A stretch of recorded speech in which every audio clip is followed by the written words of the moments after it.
how creative financing can ease supply chain strains. My guest is John Felix. He is Managing Director of White Oak Global Advisors. Hi, John. Good afternoon. How you doing, Bob? Good. Thanks very much for being with me today. So describe for me, as you see it, the plight today of middle market companies in terms of being able to gain leverage with suppliers and transportation providers. Well, I'll tell you, the middle market companies today have had just one heck of a ride over the course of the last 18 to 24 months. If it's not supply chain disruptions, it's transportation disruptions, it's weather-related disruptions, the pandemic, transportation, everything has wreaked havoc on these middle market providers. And so many of them are cash strapped as a result of this confluence of events. And many of them are kind of scratching their heads going, where can we find some capital? How can we better manage our cash cycle? And a lot of them are just scratching their heads because they haven't been exposed to what the market has to offer for them. Mm-hmm. Of course, they could always, short change or stretch out payment terms with their suppliers, but that isn't a very long-term, very good long-term strategy, I'm guessing. But let's talk about how supply chain financing actually comes into the picture, and more specifically, how so-called creative supply chain financing could be implemented to solve some of these problems. How can they turn to supply chain financing to address the woes that you have just laid out for us?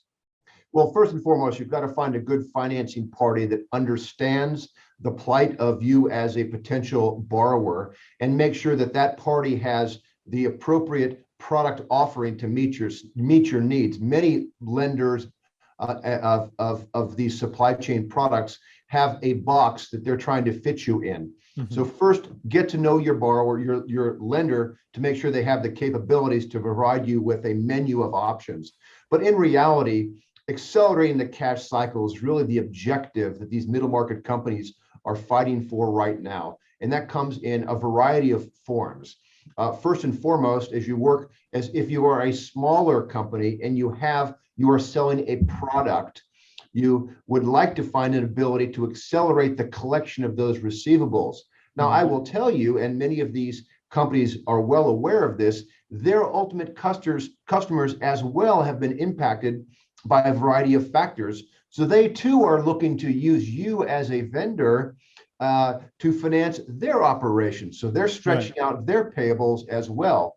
But there are means for you as a middle market borrower to either sell or monetize your receivables.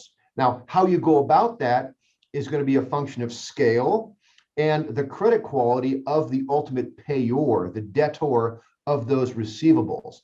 Mm-hmm. And an analysis is undertaken by the party who will be lending you this capital to ascertain, okay, is this a Walmart? Is this a large national chain or company that has tremendous comfort in their financial wherewithal? Or is it yet another smallish credit where there might be some risk associated with that? So an analysis is undertaken to assess what we call credit risk of the debtor, and you can either sell that receivable outright to a party or monetize it through the installation of an asset-based, a receivable-based financing facility that would result in a reoccurring creation of receivables and monetization of those receivables. Mm-hmm. And that's more of a pooled analysis that is undertaken. However, oftentimes there are one-off larger transactions that are undertaken by borrowers and lenders to facilitate a single receivable. Now, each of those, of course, has pricing components, structural elements, and risk associated with them. But many lenders, such as White Oak, will conduct a risk assessment to determine whether or not we're going to get our money and ultimately how much we pay you for the value of that receivable and ascertain the collectability of that receivable. Does it involve, in case of receivables, the practice of so-called dynamic discounting, where you may not get 100% of what is owed you, but in exchange for that, you get paid faster? That's exactly right. And I use the phrase, that's the cost of doing business. Mm-hmm. And what it really comes down to is, what is your cost of capital as a borrower? Now, if you are a highly profitable, well-established borrower with a fairly low leverage profile, your cost of capital is going to be much lower, 2 to 4 to 5% on an annual basis. However, if you are a startup, if you've had some performance variability, if your ultimate customers may not be the best credit quality, well, that will translate into a higher risk for the lender and then ultimately result in you paying more for that capital. Mm-hmm. Not to mention, even as we speak, the cost of capital is going up rather precipitously with the growth of inflation, which becomes a concern that a lot of companies haven't had for a number of years. So that makes it more, that adds another complication to the issue, right? Oh yeah, there's that too. The Yeah. overall macro factors that we're all fighting against are going to translate, and we're starting to see now those interest rates, whether it be your home mortgage, your bank line of credit, what have you, start to creep up and cost all of the consumers and borrowers more than it had as recently as a month ago. Yeah. Now, when it comes to using loans to speed up vendor payments, which may be in the short term, or I don't know, even in the long term, a good way to go in selected cases, is there then a risk, though, of amassing too much debt, especially at a time when interest rates are going up? You're exactly right. And the way I describe it to our borrowers, it's a function of what is your, Mr. Borrower, what is your risk tolerance? And what will you be using this capital for? Are you going to be taking out a dividend? Are you going to be financing working capital? Are you going to be growing your business, investing in equipment, investing in new technologies? With incremental debt comes obviously the incremental obligation and burden of servicing that debt.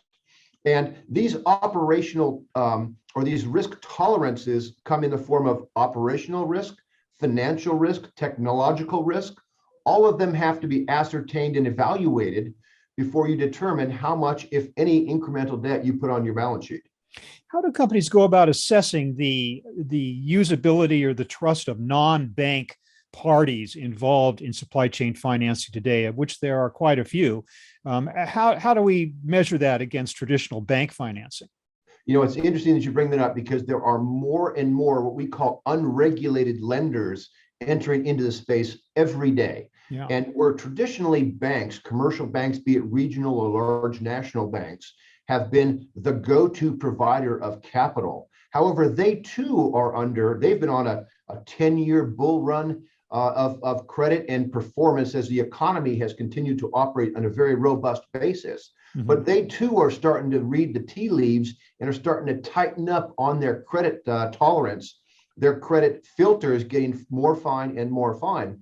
So in comes this new breed. Now, it's not relatively new. These unregulated lenders have been around for a couple of decades now, but these unregulated lenders are taking more market share and wallet share away from the commercial banks because they have become time and time again proven to be a little bit less reliant or a little bit less reliable for the middle market borrower who may have had some, performance challenges over the course of the last 24 months with the trifecta of pandemic, supply chain, transportation, tariff impacts that have all been affecting these middle market borrowers. So the unregulated lenders, now oftentimes they're a little bit more expensive, but they provide you the capital that is needed to grow your business or simply maintain your business. Mm-hmm. So bottom line, how can middle market companies prepare for the unexpected, which I guess is just another way of saying the future? I mean, how can they use creative financing to do that? It's interesting. I mention many days a week about creating optionality in you as a borrower and sharing with them, you need to have optionality, whether it be your optionality for your distribution channels, your transportation providers, and your manufacturing distribution facilities. And that also goes with having optionality with regard to your financing. You should have a balance sheet that has a matching of long-term assets financed with long-term debt. Your working capital assets of inventory and receivable should be financed with short-term debt. And maximizing that matching allows you as a borrower to have the optionality, provide the operational flexibility that you need and the financial flexibility that you need. Because if you find yourself leveraging up your current assets to invest in long-term assets like real estate, machinery and equipment and such, that mismatch ultimately will create a challenge for you when you actually do have a cash crunch and you can't monetize those liquid assets when you need them. Yeah. Well, it is good to know that there are creative financing options out there for the middle market companies, which, as you say, are being so terribly squeezed today. But there is a possibility for relief in the form of these particular offerings. So, John Felix of White Oak Global Advisors, thanks so much for your little giving us a little bit of education on this topic just for these few minutes. Thanks very much for being with me today. Appreciate it. Well, my pleasure. Happy holidays to you. And to you.